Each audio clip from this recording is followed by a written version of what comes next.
Good evening po sa inyong lahat. Today, share ko po sa inyo yung aking moist chocolate cake, okay?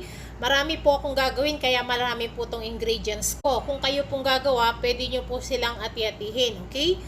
So, pisahin muna po natin sa dry ingredients. 3 cup na cake flour. And then, ito pong sugar. 600 grams. Ito pong sugar natin, okay? And then, ito pong baking powder ay 3 teaspoon. Ayan. Ang baking soda natin ay 1½ teaspoon. Okay, baking soda. And then, ito pong ating salt ay 1½ teaspoon din siya. Okay. And then, ito naman pong ating cocoa powder ay 135 grams. Okay. Ano muna po natin yan, salain muna po natin siya dito lahat to. Okay. Unahin muna po natin sa flour. Lahat po tong dry ingredients ay sasalain natin, okay?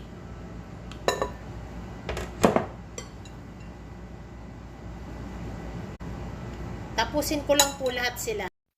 So, ito po yung cake flour natin. Pwede na po natin isunod itong cocoa powder kasi maliit lang tong salaan ko, okay? Ayan. So, sunod na po natin yung mga baking powder, yan, etc., salt, baking soda. Pwede na po natin pagsaba-sabayin yan, okay? Salain din po natin lahat yan. Ayan, yan po may buo-buo, makikita nyo naman, okay? Yan po. At ito pong sugar natin, ayan, sunod na natin siya, okay? Ito pong sugar natin kahit hindi natin ganong masala kasi matutunaw naman po ito sa hot water natin mamaya. Okay? Pero salain din pa po rin natin kung masipag kayo. So, ito. Nasala na po natin yung dry ingredients natin. Okay? Dito na naman po tayo sa liquid. Ito po yung heavy cream, 1 cup and half. Okay? Pwede pong whipped cream or Nestle cream all-purpose cream. And 6 egg. Ayan po, okay? Tsaka itong canola oil ay 1/2 cup and 1/4 cup. Okay? Canola oil. And then, ito pong ating coffee ay 1 teaspoon and half. Okay? At ito naman pong ating vanilla ay 3 tablespoon powder. Pwede pong extract. Okay? Kung gusto nyo. At ito pong ating vinegar, white vinegar, 1 teaspoon and half. Okay? Ayan, nasabi ko na po lahat sila. Okay? So, ngayon, mimix na po natin ito. Kung kayo pong gagawa, kagaya na sinabi ko, hati-hatiin nyo po yung ingredients. So, kagaya po ng nasabi ko kanina, kaya po marami itong ingredients ko kasi marami po yung gagawin kong cake malaki. So, kaya 3 cups cake flour po itong ginamit natin. Kung kayo, 1 cup lang po, i-half-half nyo na lang siya. Okay? Ayan po. So, umpisan muna po natin dito. So, let's start na po tayo dito. Okay? Ito muna pong egg natin. Ibibit natin to. Mamaya na po yung hot water natin. Pinakahuli yon, papakita ko sa inyo. Dito muna po tayo sa egg. Mix, anuin po natin to. Mix well lang po natin sila. Okay? Kasama po tong heavy cream. Ayan. At ito pong ating oil isusunod natin. Add na po natin itong oil. Okay. Ayan. And then yung pong ating vanilla. Ayan. Ito pong coffee natin. Mamaya po ito. Di-dissolve natin to sa hot water. Okay. Sa hot water niya. At itong vinegar. So, dito muna po tayo. So, ito na po. Na-mix well na natin siya. So, ngayon, ilalagay na po natin siya dito sa dry ingredients natin. Ayan. Gagamitan po natin to ng hand mixer kasi masyado siya marami para mahalo ko siyang mabuti. Pero kung malakas ang kamay nyo, pwede rin po ito, itong mix na to. Okay? Ayan po, marami yan siya. Kasi marami po tayong gagawin. Okay? So, ngayon, mix po natin to at gagamitan natin ng hand mixer. Okay? Kasi madami siya eh. At susunod na po natin maya-maya yung hot water natin. Pakikita ko. So ayan, gamitan ko na po siya ng hand mixer. Pero wag po yung speed yung ganito lang. Kasi marami to kaya ginamitan ko na po ng ganito. Ngayon, kung konti lang po yung gagawin nyo, 1 cup cake flour lang.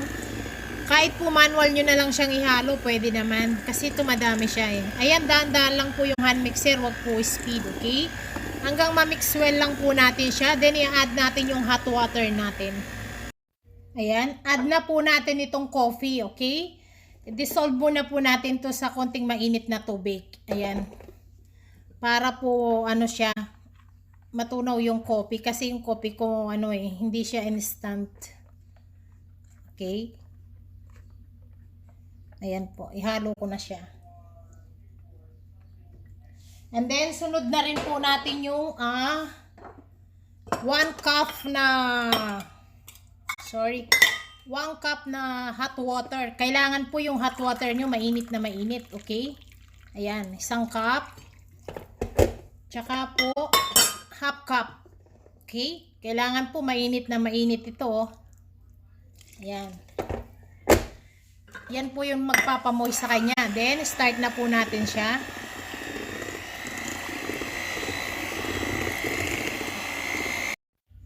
And then, add na po natin yung ating white vinegar. Okay? Ayan. Pinakahuli po yung white vinegar natin. Huwag nyo po lalakasan tong hand speed nyo Yung ano lang, ganito lang yan, katamtaman lang. Hanggang maghalo lang po siya. Hindi naman po yung ibibit natin siya ng malakas. Huwag. So, okay na po to. Okay? So, ito po yung gagamitin natin. Lagyan po natin ng sapin sa baba, yung baking sheet, okay? Ayan po. Para hindi po sila didikit, okay? Ito. Kaya po marami itong ginawa ko. Yan, ganito po kalalaking gagawin ko, 2. Okay? So, ngayon, lalagay na po natin sila dito. Ito po. Lagay na po natin, okay? Lagyan na po natin ng pansala para sagrado pino siya. Okay? Ayan po. Ganyan. Then, transfer natin tong isa sa kabila.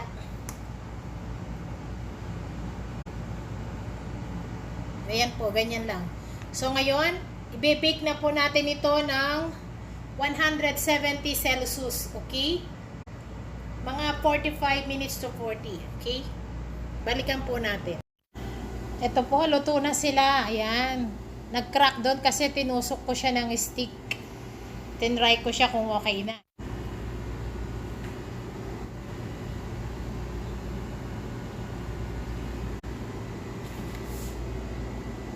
Ayan. So, ito naman po yung ating icing. Whipped cream po yung ginamit kong pang icing. Okay? Ayan. So, kayo po kung ano yung gusto nyong pang icing nasa sa inyo. Ito na po yung ating chocolate moist cake. Ayan. So, pinagpatong ko na po siya at lalagyan na natin siya ng icing. I-decorate na natin siya. Okay?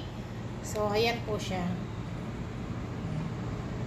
Kapag gumawa po kayo, halimbawa, pwede nyo naman pong putulan ito para magpantay siya. Pero ako, dito lang naman din siya sa bahay. So, hindi ko na siya puputulan. Okay? Lagyan na po natin siya ng icing. Ito po, pinaghiwalay ko muna sila. Papahiran ko muna po siya ng milk chocolate. Ayan. Ito po, milk chocolate. Ito po yung nilalagay ko dito sa gitna. Masarap po siya pag makabili kayo ng ganito, try nyo. Milk chocolate. Okay, lagyan ko muna po lahat ito siya bago ko siya ipatong sa taas. Ayan po, pagtapos ko po siyang pahiran ng milk chocolate, lalagyan ko siya nito. Ang gulo-gulo niya sa taas, 'di ba? Pero gaganda rin po 'yan dahil dito sa icing natin. Ayan. Ito po yung panggitna natin. Para masarap po siya, meron siyang milk chocolate. So tapusin ko lang po ito, lagyan ko siya lahat. So ito na po siya. Pantayan lang po natin ng konti. Tapos ipapatong na natin po itong isa. Ayan po. So, patong na po natin itong isa. Okay? Para maglalagyan na rin po natin siya. Hawakan ko na po. Malinis naman yung kamay ko. Ayan, para siya magpantay. Okay? Then, lagyan na po na. So, ayan. Ngayon, punuin na po natin siya ng icing. Ayan. Para na po tayo nag-ano nito, nagsisemento. Ang tawag doon, oo. Okay?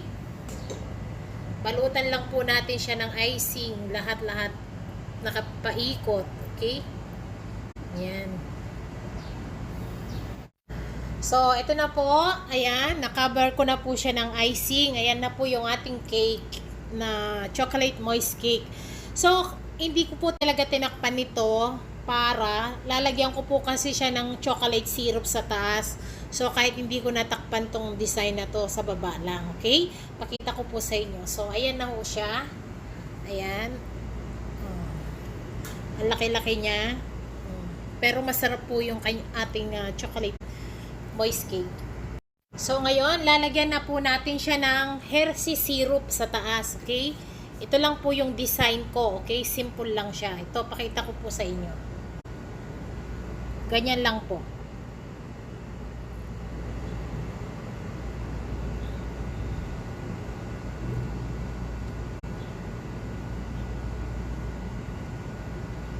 Tanggalin na lang natin yung mga nahulog. Okay? So, ito lang po yung aking design. Yan. So, ito. Tapos na po yung ating chocolate moist cake. Ito lang po yung pinang-toppings ko. Yan. Hershey syrup. Ayan. Simple lang po siya. Okay? At magulo po yung kanyang design. Kasi, ano siya eh, piece knit. Kung wari piece knit ang design niya. Yan. Ganyan lang po. Ginanon-ganon ko lang siya. Yan. Napakadali. Importante, masarap po yung kanyang cake sa loob. Yan. Kahit po hindi maganda yung design natin. So, piece-knit style. And then, lagyan po natin siya ng design na chocolate sprinkles. Yan. Tsaka itong Hershey chocolate. Lagay lang po natin sila sa taas. Parang design. Okay. Ito po sila, oh. Ganon-ganon lang po natin sa taas. Yan. Para lang po silang alikabok dyan. Yung konti lang, wag po masyadong over-designed. Ayan. Paganyan-ganyan lang. Lagyan ko muna po hanggang likod. Ayan na po. Dahil lagyan po natin siya ng Hershey chocolate. Ayan. Dito lang po sa taas. Ayan. Konti lang din. Wag po ganong marami. Ayan.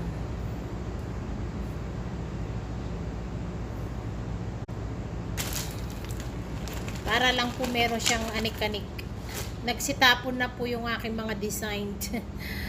Ang gulo-gulo. Ayan. So, ayan. Okay na po. Ayan na siya.